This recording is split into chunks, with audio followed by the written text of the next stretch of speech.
Hello, welcome to Movie Musters. Daredevil, Born Again Recap, The Right Thing to Do. Daredevil, Born Again, Episode 3, Season 1 Episode 3. For Matt Murdock, defending Hector Ayala is about more than just helping someone he believes is innocent. It's about sticking it to the dirty cops at the NYPD, sending a message to them and Mayor Fisk that this city will not stand for corruption, that sometimes vigilantism, while an imperfect solution to a systemic problem, may sometimes be a necessary corrective when no other form of justice can be found. Episode 3 is another court-heavy episode, the second half of a story that began last episode. Officer Powell, whom many viewers thought Matt straight-up killed in Nikki's apartment, is already back to witness tampering and accusing Matt of interfering with a police investigation. It's a little hard to take his threats too seriously when we just saw the legendary beatdown that left him unconscious and bloody on the floor, but the police shouldn't be underestimated, especially with Commissioner Gallo in Fisk's pocket.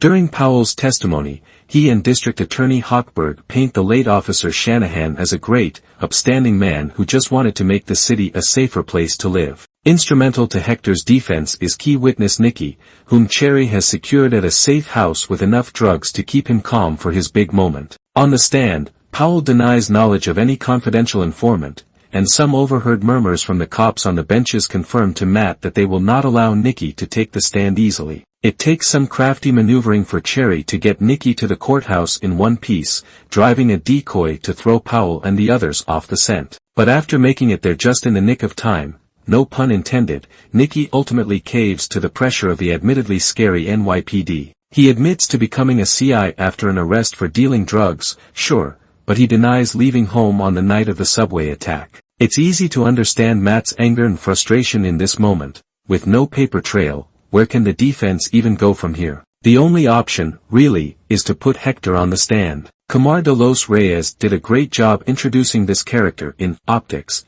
and he's even better this time, imbuing an important comic character with It's easy to see why his testimony strikes a chord with the jury, including the detail that he'd been planning to surprise his wife with a new studio apartment in the South Bronx that next day. But what really seals the win for the defense is Matt's risky choice to expose Hector as White Tiger despite actively suppressing that information last week. Matt's own vigilante double identity plays into this, of course, and his conversation with Hector following this dramatic moment is a highlight of the episode. When Hector insists that he'll always be White Tiger and that he could never truly retire that identity even if he hung up the suit, it shows that he's clearer-headed about that duality than Matt. Then again, Matt also has a point when he suggests that Hector should be there for his family at this time, that he might actually enjoy his life more as Hector Ayala. There is a slight corniness to the series of grateful court testimonies that follow, a scene that feels a little more, superheroes, than the old Daredevil usually got. Or maybe I'm just a little resistant to the police glorification strategy Matt and Kirsten use, showing the jury that Hector saves cops, actually, and even helps them arrest suspects. After some pushback from Hochberg, the acquittal comes through, and it's very inspirational. Of course, the end of the episode shows that this was never going to end well. Fisk is privately and publicly furious with the verdict, and he must stick to the anti-vigilante promise on which he ran for mayor. So when a newly released Hector takes to the streets once again as White Tiger, someone with a Punisher skull on their t-shirt comes out of nowhere to shoot him in the head. Over the credits, we hear the sound of Coqui frogs whistling over the wash of waves, perhaps a suggestion of what Hector heard as he died, memories of the home he never got to see again. Matt assured him he'd be back on those beaches one day. Hector's death definitely raises the stakes of the season, connecting this mini-arc to the larger Fisk story that has otherwise stayed separate from Matt's recent work. It also keeps with the original show's dark, realistic tone, though part of me wishes we didn't have to lose such a likable new character so soon. Fisk's story in episode 3 is also interesting-ish, though it still mostly feels like setup until that big moment with he and Vanessa are still disagreeing about how exactly to handle the various criminal factions they're allowing to run loose in Red Hook. Vanessa has her own ideas, like laundering money through expensive painting sales, but Fisk is insistent on prioritizing his more ambitious goals and staying clean, or at least his version of clean. To him, it's not worth getting involved with the petty squabbles of Luca and Viktor, they'll kill each other, and Fisk will be better off for it. But Vanessa orders Buck to deliver the message of what Luca owes to Viktor, which only exacerbates the tension between her and her husband. He even suggests he's starting not to trust her, though she insists what he's really doing is punishing her for sleeping with someone else. I'm intrigued by these marital spats and curious if it could lead to Vanessa breaking from Fisk and taking control. But I agree with him, in a way, it's hard to get super invested in the lower-level criminal schisms at this point. Episode 3 has plenty to recommend, especially in the Hector story, but I have to admit I'm a little impatient for the action to kick in, or at least to see Matt and Fisk come in direct contact again, or at least to see Matt's pro-vigilante defense extend to accepting that he's Daredevil already and stop limiting his powers to the courtroom. Daredevil works as a legal drama, but it's at its best when the heroes get in the muck. Devil in the details. Outside a brief glimpse of Heather in a session with Fisk and Vanessa, she mainly appears in one scene here, toasting to Foggy Nelson after Matt reminisces about his old best friend. It's a nice conversation, folding her a little more into the show's deep history, though I still think this relationship happened a little quickly. Maybe part of my slight dissatisfaction comes from the loss of directors Justin Benson and Aaron Moorhead, who made that first episode look and sound so good. Visually speaking, these last 2 episodes have paled a bit in comparison. Kudos on the credits sound mixing, though, which is an inspired touch.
Please don't forget to like, comment, share and subscribe for more videos.